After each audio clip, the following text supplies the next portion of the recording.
अरे क्रेडिट उसको जाएगा ना। हम इतनी छोटी राजनीति में भरोसा नहीं करते।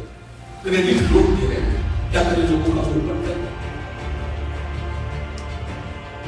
1 लाख शिक्षकों की नियुक्तियां भी पाइपलाइन में करते हुए निकले। 1 लाख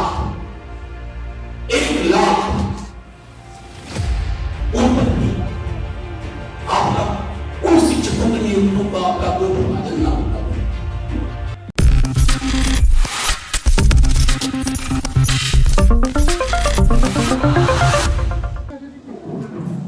कि हमारी पार्टी को भाजपा तोड़ने की कोशिश कर रही है। मैं बड़ा परेशान हूँ और सहज हूँ। आप सब जानते हैं राजनीति इसकी विशाल हृदय है। उनको लगा ये तो हमारे ही परिवार का हिस्सा है, इनको प्रोटेक्ट किया। लेकिन तेजस्वी जी की एक शर्त और वो शर्त साफ, अगर हम आपके साथ आते हैं तो मेरा पहला दिन पहली प्राथमिकता बिहार के युवाओं को रोजगार देना, नौकरी देने। क्योंकि 10 ग्राम नौकरी का वादा हमारे मैनिफेस्टो में था, हमारे संकल्प में, हमारी प्रतिबद्धता में। नीतीश जी, माननीय मुख्यमंत्री जी 17 वर्ष अलग से भी शासन की। बिहार की चर्चा पूरे देश में आप सब जानते हैं, कई अन्य कारणों से हुआ करता था, लेकिन पहली बार बिहार की चर्चा हुई जब लाखों लोगों को नौकरियां मिली। ये उनका कमिटमेंट था। 17 महीने रहे वो, 4 लाख से ऊपर नौकरियां मिली। और आज की भी जो प्रेस कॉन्फ्रेंस है, कुछ चीजें आपके समक्ष रखना चाहते हैं। 17 बरस बनाम 17 महीने, अब ये आप सब जानते हैं, हम नहीं कहना चाहते। बिहार का युवा किसी भी जाति का हो, किसी भी धर्म का हो, आज उसमें हताशा का माहौल है, क्योंकि उसने सपने देखने शुरू किए थे। हर गांव के एक व्यक्ति को नौकरी मिली है, 2 व्यक्ति को नौकरी मिली है, 3 व्यक्ति को नौकरी मिली है। कोई पड़ोस सुना नहीं है नौकरी के बिना। तो सरकारें बनती क्यों? सरकारें मंदिर मस्जिद की साइज के लिए नहीं बनती, गुरुद्वारे के लिए बनती, रोजगार के लिए बनती है, बेहतर सड़कों के जाल के लिए बनती है। आरक्षण के प्रति जो हमारी प्रतिबद्धता थी, उसके लिए पहले जातिगत जनगणना होगी। नीतीश जी तो पहले भी मुख्यमंत्री थे, जातिगत जनगणना क्यों नहीं हुई? किसने आवाज उठाई थी? विधानमंडल में शिष्टमंडल के साथ कौन गया? तेजस्वी। उसके बाद आरक्षण का दायरा बढ़ा 65%। और लगातार मांग रही उनकी कि केंद्र धुंधुल रवैया मांगता है, इसे 9वीं अनुसूची में शामिल है। बहरहाल ये केंद्र के विवेक पर, उनके संकेत मानसिकता के बारे में मैं कुछ कहना नहीं चाहता। अभी 1,35,000 से ज्यादा पद सृजित कर चुके हैं, तेजस्वी जी कर चुके थे। स्वास्थ्य विभाग 1,35,000 सब कुछ हो चुका है। बस मैं माननीय मुख्यमंत्री जी से आग्रह करता हूं कि सिर्फ ये तेजस्वी का विजन था, इसलिए इसको खरीद रहा है।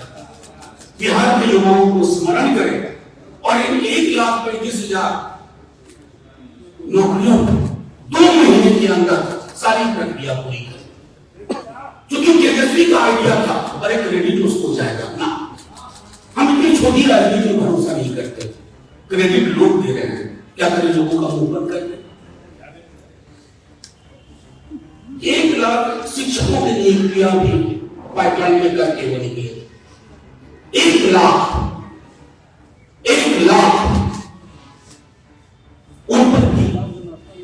आप उन शिक्षकों की नियुक्तियों का आपका कोई विभाजन ना होगा। आप इनको पूरा करें 30 से 40 दिन के अंदर, तो एक संदेश जाएगा। लेकिन अगर आपको लगे करें तेजस्वी ने उसके मिनिस्ट्री में, उनके मंत्रिमंडल में, उनके सहयोगियों ने किया था, इसको ना किया जाए। इस प्रक्रिया और इस मानसिकता से माननीय मुख्यमंत्री जी आप बाहर आए। बिहार के भलाई के अलावा हमारी पार्टी का कोई एजेंडा नहीं है। मैं बार बार बता रहा हूं, इन 17 महीनों में बिहार की चर्चा पॉजिटिव एजेंडे के साथ हुई। वक्त मुख्यमंत्री जी जब कभी सदन में या कुछ बोल गए, हमने कहा ना, इससे विचलित नहीं होना, यह विचलित नहीं होना।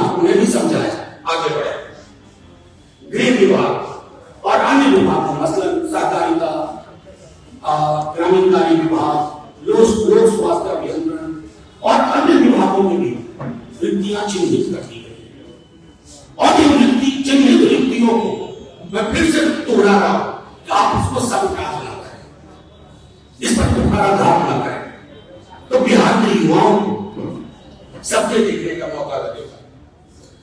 एक और चीज आपको आश्चर्य होगा, आशा एवं ममता कर्मियों के मामले को बढ़ाने की फाइल 2 कैबिनेट से रोक दी गई।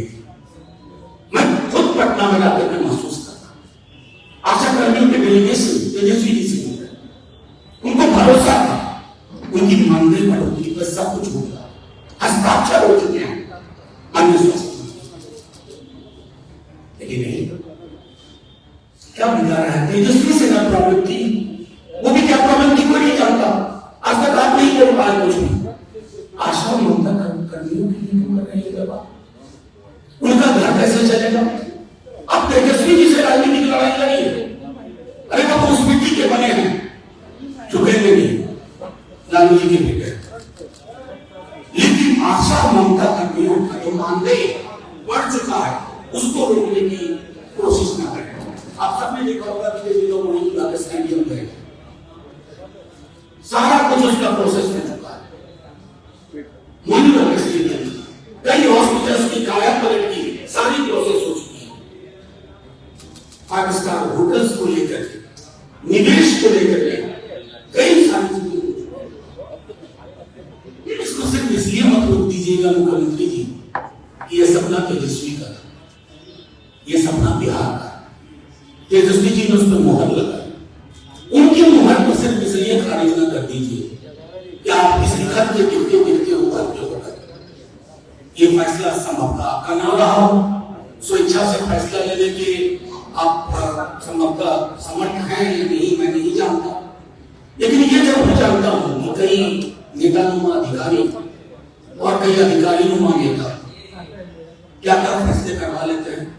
इन फैसलों से आपका फासला बढ़ता है लोगों के साथ, 70 बरस आप रहे, अगर नियुक्तियां आपने की होती है तो इतनी पायलअप ना होता, क्यों लाखों की नियुक्तियां हुई क्योंकि पायलअप आपके विजन में नहीं था, आपके दृष्टिकोण में नहीं था, आपके स्वभाव में नहीं था, आपके चरित्र में नहीं था, अब सब चीजें रास्ते में गए, आप निकल गए किस दबाव में, किस डर में, किस भय में, किस खौफ में, ये विश्लेषण पत्रकार करेंगे, बिहार की आम जनता करेगी।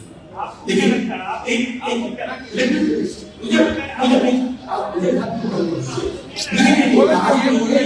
बिहार के युवाओं का तथ्य है नहीं, आप मुझे इतना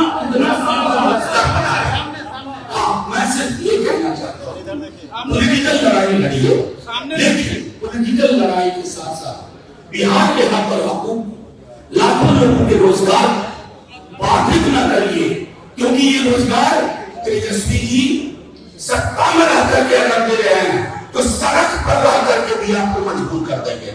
बस इतना मुझे कहना था, और आज की प्रेस कॉन्फ्रेंस इसी से सीमित है।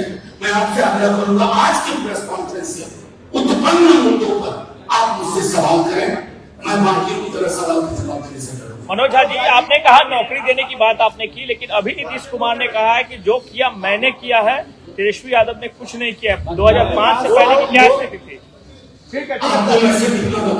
वो तो 17 बरस से थे, अगर किया होता तो ये करने की जरूरत ही नहीं पड़ती।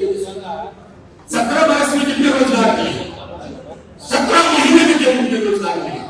एक बच्चा जानता है बिहार का कि तेजस्वी का एजेंडा बेरोजगारी यात्रा के बाद से ये कमिटमेंट था, कमाई दवाई सिंचाई, और उस एजेंडे को हमने खोया नहीं।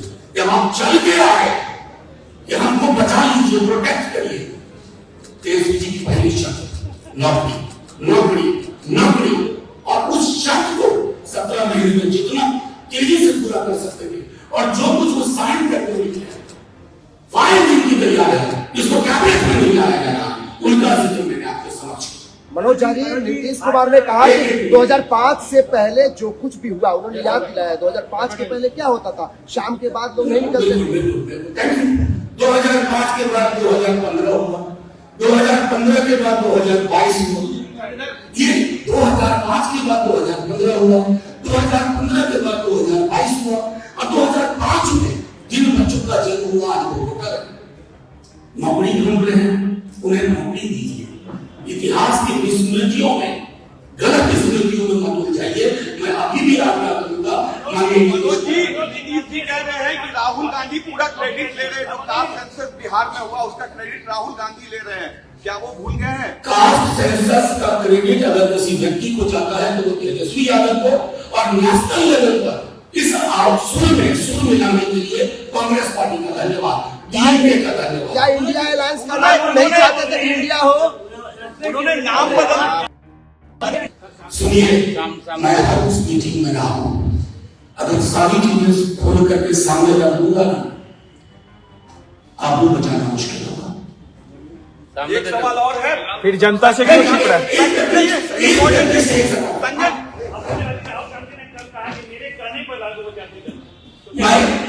नहीं, झूठ मत बोलिए, झूठ और सच के बीच में स्किल में बहुत सारे प्रश्न है। हमने ये मांग उठाई, इस मांग को देश में ट्रैक्शन मिला, और मैं क्रेडिट दूंगा कांग्रेस पार्टी और डीएमके को, जिन्होंने इसके साथ अपने को संबद्ध किया। मनोज क्रेडिट वार नहीं सरकार चली गई क्या? करेंगे क्रेडिट वॉर देखिए, इस पर एकदम वॉर न कहिए, और क्रेडिट बिहार की जनता से आप माइक ऑफ करके पूछ लीजिए, नौकरी मतलब तेजस्वी, और नीतीश जी के लिए जो शब्द बयानबाजी के रूप में इस्तेमाल होता है वो उस रूप में इस्तेमाल होता है। तो आप ही लोगों ने पहले नौकरी मतलब तेजस्वी, नौकरी मतलब लालू यादव नहीं थे। ये आप जो मैंने नहीं कहा वो भी आप करना चाहते एक बहुत इंपॉर्टेंट सवाल है। संजय झा ने कहा है कि नीतीश जी जब घूम रहे थे तो सारे सीएम ने, जो विपक्ष के, उन्होंने कहा कि कांग्रेस के साथ नहीं जाना, अलग अलायंस बनाना। क्या मैंने आपको पहले कह दिया, इंडिया अलायंस की हर मीटिंग में रहा हूं, बहुत सारी चीजें लिखूंगा, बहुत सारी चीजें लिखूंगा और बोलूंगा, बस अभी आपको कुछ लोगों के चेहरे पे बनेगा। क्या नहीं, आपने मुझे सुना ही नहीं।